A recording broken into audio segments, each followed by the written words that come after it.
millimeters of mercury for 20 minutes. What's our main intervention, y'all? If it's that high, is it to decrease ICP by decreasing stimuli, addressing the issue causing the rising ICP, such as fever? Okay, if it's greater than 20 minutes, we're going to have to be doing something,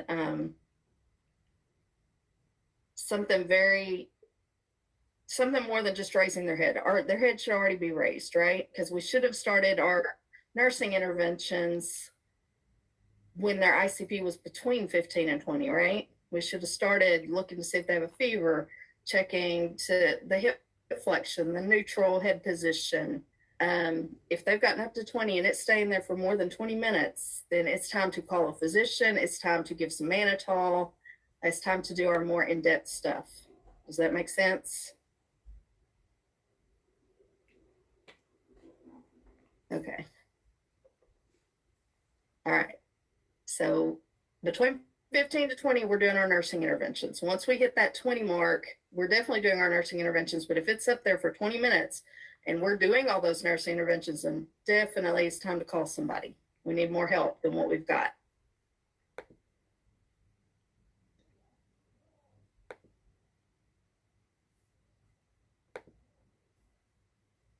Jordan, do you see that question, Mr. Sanders? So when it's relative versus actual causes of electron imbalances, that's just to help you understand, why your electrolytes and fluids are going out of whack. You're not going to see the particular, remembering question about do I have to remember all of the actual versus all of the relative? But, fluid and electrolytes it's a different thing. So,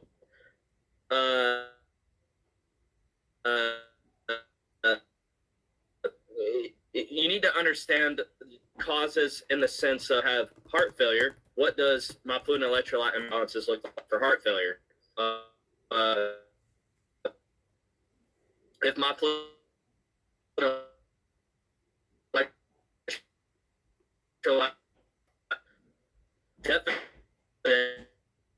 is due to I sent Mr. Sanders a text. Jordan, look at your phone.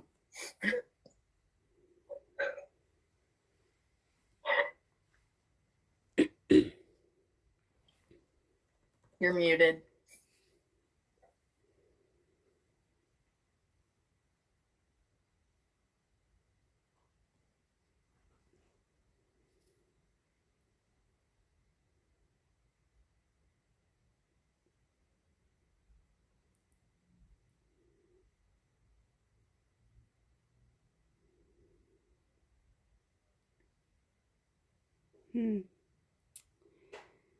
Okay.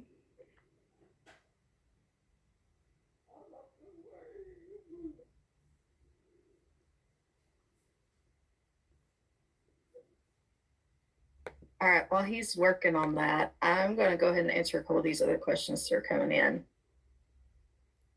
And then we'll let him go back. Are we going to use antipyretics and cooling blankets when I have a high fever? We're going to be using antipyretics before the fever gets high if we can. If they're running a low-grade temp, we're going to go ahead and treat the fever and try to cool them off some. All right? Because that fever is going to impact their intracranial pressure. So you want to start treating it as early as you can. For a C1 to C4 injury, should the patient be on a vent? What do y'all think? Should the patient be on a vent for C1 to C4? Yeah, probably. Yes, definitely C1, C2, but most likely in the acute phase, C1 through C4, they're all going to get intubated. Are we notifying the provider in the 15 to 20 range too? You don't necessarily have to alert the provider yet. If the provider's around and you're like, hey, just so you know, that ICP is kind of trending up, but we're not alerting at that point. We're going to do our nursing interventions and try to bring it back down. When it gets up to 20 and it stays there is when we're having a problem that we need to be alerting somebody. All right, Jordan, you want to try again? Yeah, can you guys hear me now? Okay. Sorry, I have kids at my house, and it's hard for me to find a spot that my internet will stay connected. But the actual versus relative causes, the main reason, what you should know about that is, fluid and electrolyte is a concept, right? So the concept of fluid and electrolytes is intertwined through a variety of different things, whether, I have fluid overload, the cause is heart failure. So you don't necessarily need to memorize every relative versus every actual cause, but just understand, based on the cause, what does that fluid and electrolyte imbalance look like? Does that make sense?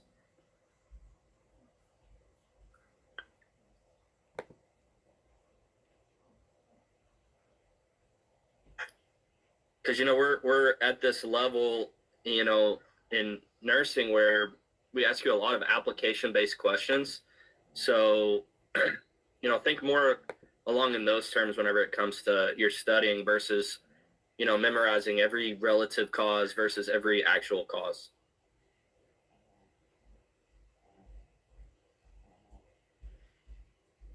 All right, epidural versus subdural hematoma. Is an epidural hematoma more emergent than a subdural? Yes. An epidural hematoma is a medical emergency. They go straight to the OR. As soon as we recognize the symptoms, they're pretty much going straight to the OR to get that corrected. A subdural hematoma can be a medical emergency. Remember, we said that our treatment for subdural depends on how severe their symptoms are. So if their symptoms are really, really severe, then yeah, they'll go pretty straight to the OR and get it evacuated. It just, on subdural, it just depends on how severe those neuro symptoms are. With epidural is always a medical emergency. They go straight to the OR. Does that make sense? Does that clear it up?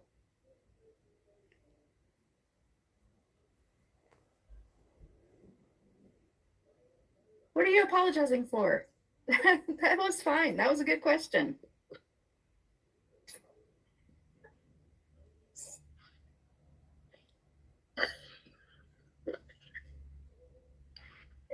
Nope. There's no should-haves. If you don't know it, you don't know it. Ask the question. Somebody else probably had that same question too. You're fine. Do we need to know whether when to move the burette higher? No, don't get in the weeds on that, Jordan. Just know that you have to keep it level with the ear, or it is going to increase or decrease the drainage. You'll always have an order telling you what to do with that. You'll never have to decide as a nurse what to do.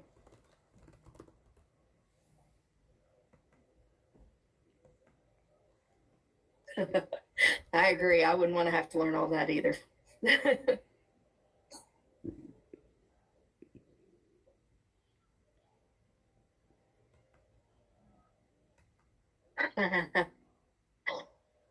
Key safety concepts for neuro. So being able to recognize change in consciousness is a huge safety concept for neuro. Being able to protect your patient from injury. Being able to recognize the neuro disorders or neuro manifestations that put them at risk for developing an injury. We talked a lot with stroke. We talked about that the majority of your stroke patients are going to have some impaired swallowing. That's a safety issue. Risk for aspiration. There's a whole lot of them. But am I hitting what you're wanting to know, Hayden?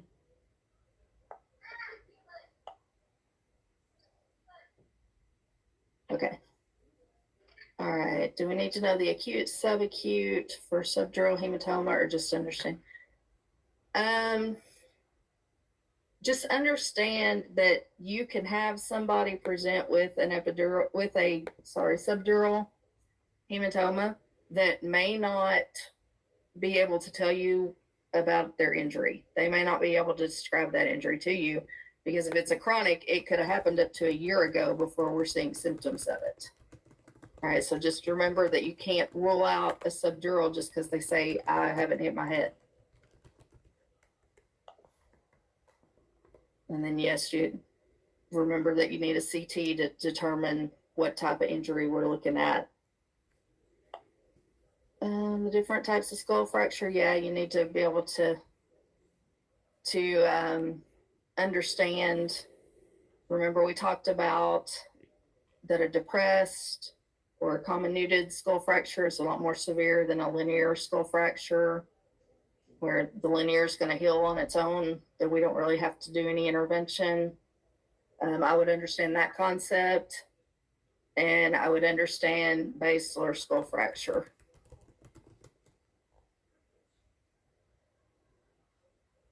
Do we need to know or identify propofol infusion syndrome? No, I'm not going to ask you about that.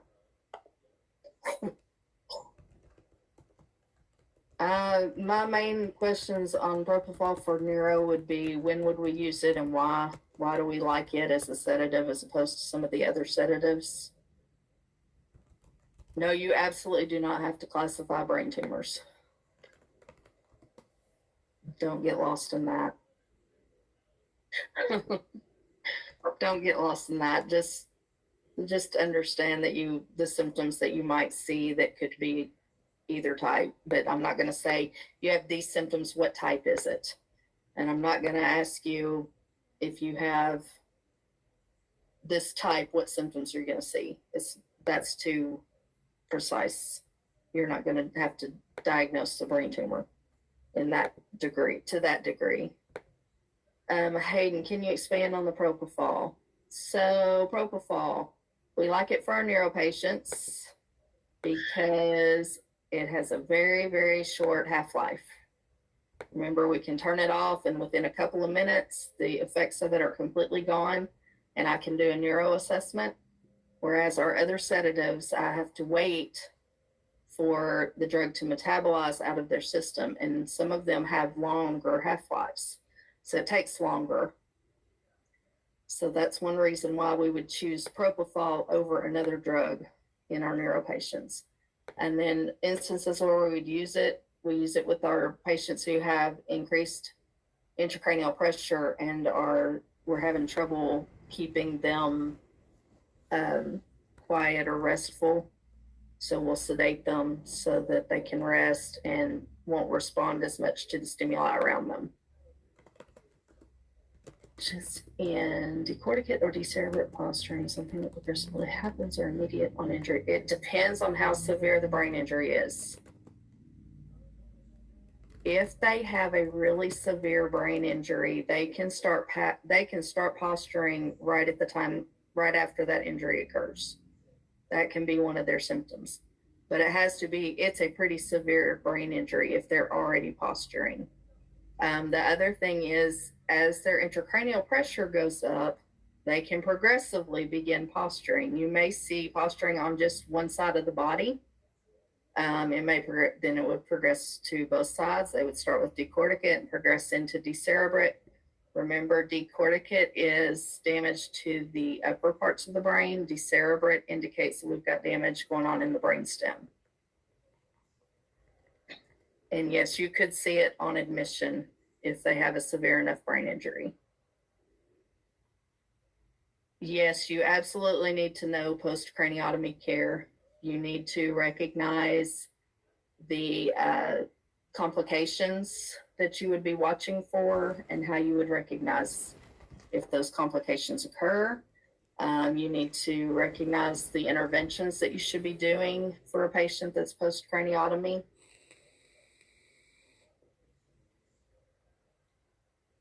And know the difference between a craniotomy and a craniectomy.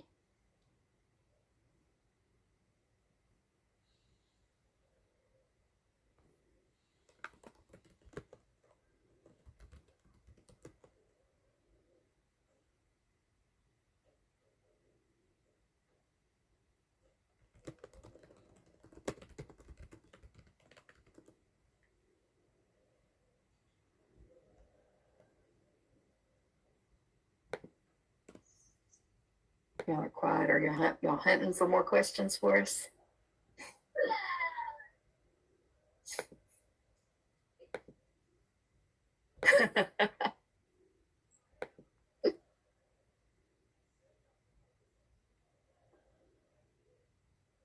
You should ask any questions you have. If you have the questions, somebody else probably does too. So this is a great forum for more than one person to get the information at once.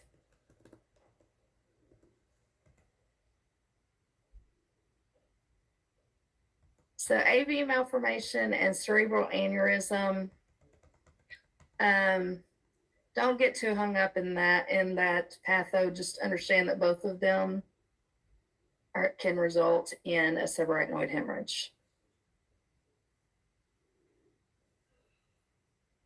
Oh, Felicity, absolutely not. You do not need to know all of the herniation syndromes. I am not going to ask you to identify what type of herniation is going on with your patient. I want you to know that herniation is the extreme complication of increased intracranial pressure. That's why it's so important that we're watching signs of increased intracranial pressure and we're acting early so we don't get to that stage.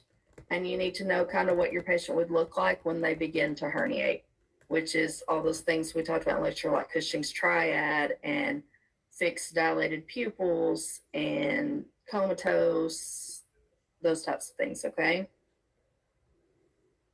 Does that make sense? Did that answer your question too, Amari?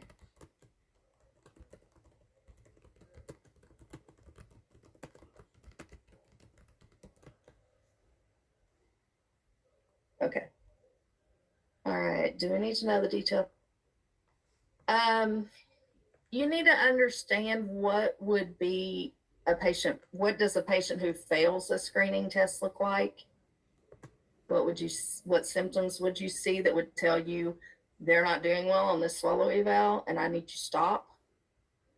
And you need to know what you're going to do if you have to stop that swallow eval. What is your next step, which is to consult for a consult speech for a swallow eval, for an official one. And you need to know who, you need to be able to recognize a patient that you need to do a swallow eval on. But you don't have to know each of the steps. I'm not going to have you tell me the steps to doing one. NIHSS, just what it is. I'm not going to, if I were going to give you a question about NHSS, I would also give you the scale to look at. You would not just be trying to answer that from your brain. Just know that that's how we classify the severity of stroke. Okay. Let's see the comminuted. So a comminuted fracture, remember that's one where the bones are actually displaced. They're moved. They're completely separated. And so in the skull, what's that going to look like if you have a displaced comminuted fracture? Because it's not going to be sticking out of his leg, right? Or sticking out of his head. So it would more likely look like a depressed area of the skull. Does that make sense? So kind of like a bowl. Or you might have a ridge on the skull that you can see or feel. Do we need to know about vascular injury? Just know that that's a potential, and it looks like a stroke because it's an obstruction of blood to that area of the brain, right? They have a vascular injury, they're bleeding, so they're probably going to have some form of a hematoma, and there's going to be obstructed blood flow in that area. But no, not specific.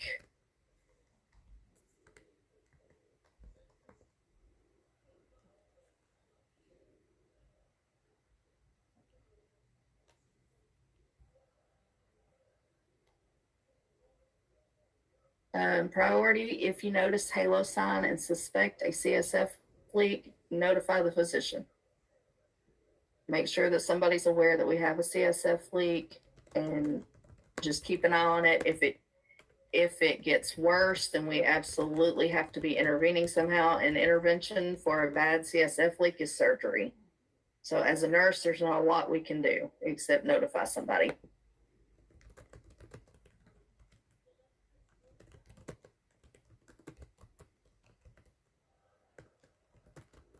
Should we go with brain death? I'm not going to make you determine that somebody's brain dead. Just understand the concepts.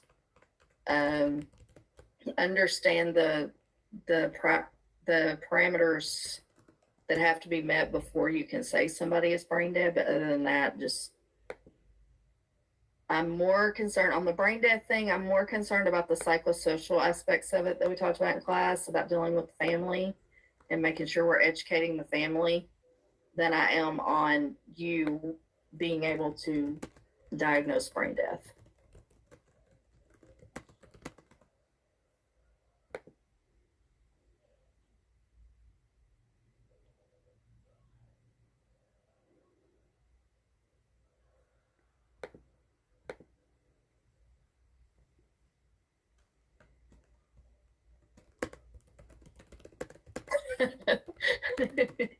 I'm here if you need me.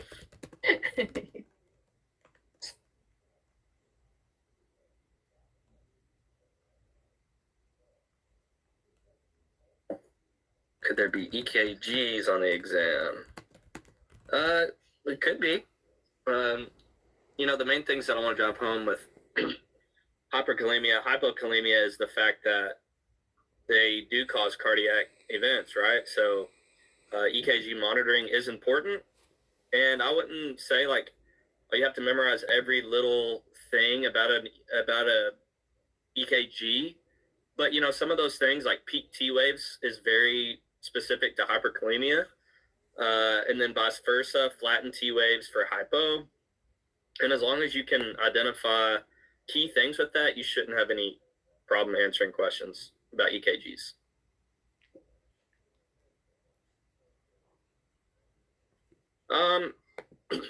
Nutrition is important, right? So once again, don't try to, if you try to memorize every little thing, like does this thing have potassium in it, does this whatever, then you're going to overwork your brain. So think about your main things, okay? So things that are really high in potassium, more so the concept that if my potassium is low, and I'm not talking critical low, but just low in general, and the patient can eat, that's our first thing that we can do is increase their potassium-rich diet, right? Just more so understanding that concept, or vice versa. If our potassium level is very high, well, then we need to withhold those type of foods that contain it. Maybe know a couple of them, like, bananas and tomatoes are high in potassium, but don't worry about memorizing every little thing. There's a client's labs come back with hypokalemia as a priority to replace potassium or place them on a cardiac monitor. Well, I guess it depends on kind of the patient situation in that case. But let's say we're going to do both of those things. But are we dealing with an ABC issue in that aspect? So I would say, as far as an action goes, we're going to replace, we're going to give them potassium because that's the core issue there.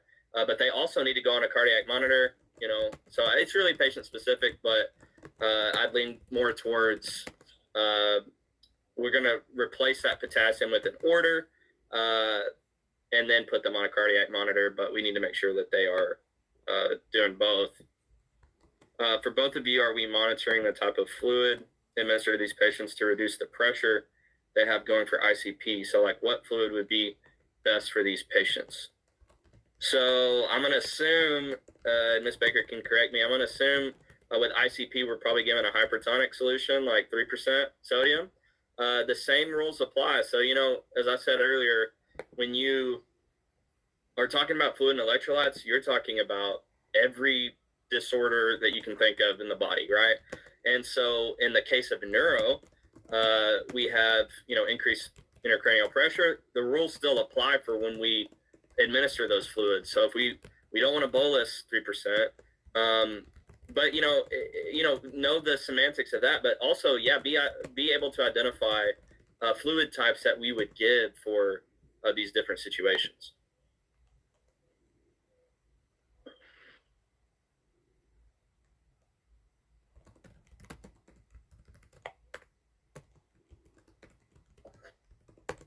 Ms. Baker, I think you're still muted. Thank you. All right, so I'm going to expand just a little bit. For the majority of our neuro patients, we're not going to give a lot of fluid, because the more fluid we give, the more we're going to increase the edema in that cerebral tissue. So we kind of tend to keep our neuro patients a little on the dry side, but Mr. Sanders is correct. When a patient has increased intracranial pressure, one of our interventions is to give them hypertonic solutions like 3%. And then, of course, our mannitol that we talked about. Y'all make sure you review mannitol and how it's given in our nursing considerations with mannitol and with 3%, because there's a couple of questions on there that in regards to those. When would we give calcium gluconate? So over other meds for hyperkalemia. So why, and anyone feel free to answer this, why do we give calcium gluconate to a patient that has hyperkalemia? Exactly, to protect the heart, right? So calcium gluconate, since it's being, think about like what these the therapeutic effect of these medications are. So if I have a patient with low potassium, giving them calcium gluconate is not going to raise their potassium or lower their potassium. It's just going to protect the heart. So it's one of those cases where if you're looking at a pharmacology question on meds to treat hyperkalemia specifically, then you're looking for treatment regimens that are going to either lower the potassium. And then calcium gluconate, we do give it in hyperkalemic patients, but its method of action is to protect the heart from cardiac arrest. Hopefully that answers your question.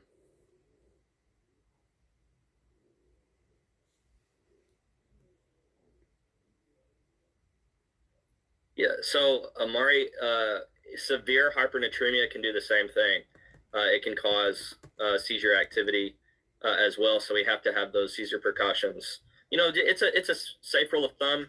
If you're thinking about sodium imbalances, you should be thinking neuro, seizures, etc.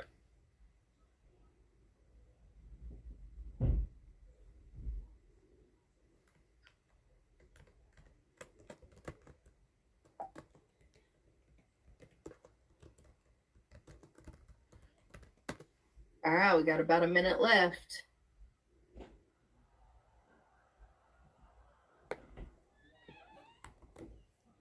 Feel good, feeling. How do students usually doing this one? Well, I warned y'all when I did the neuro lecture that this is one of the harder tests, because neuro gets a little tricky sometimes just because it's neuro. But I think y'all had preparation, y'all were warned, y'all have been studying, y'all are asking really good questions.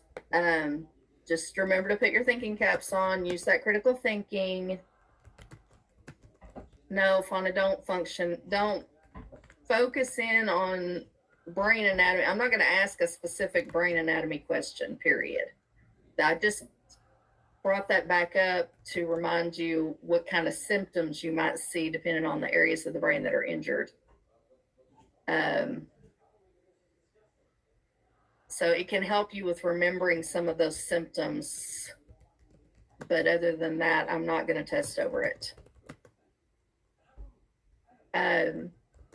Yeah, y'all can do this, and y'all are asking great questions, so you're really getting into the material, and I appreciate that.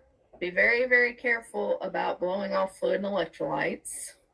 We know that you've had it a lot, but we do tend to ask a little bit higher level questions, and we also have seen in the past that students kind of focus in on the other areas and don't refresh their memory as much on fluid and electrolytes, so it gets them because of that.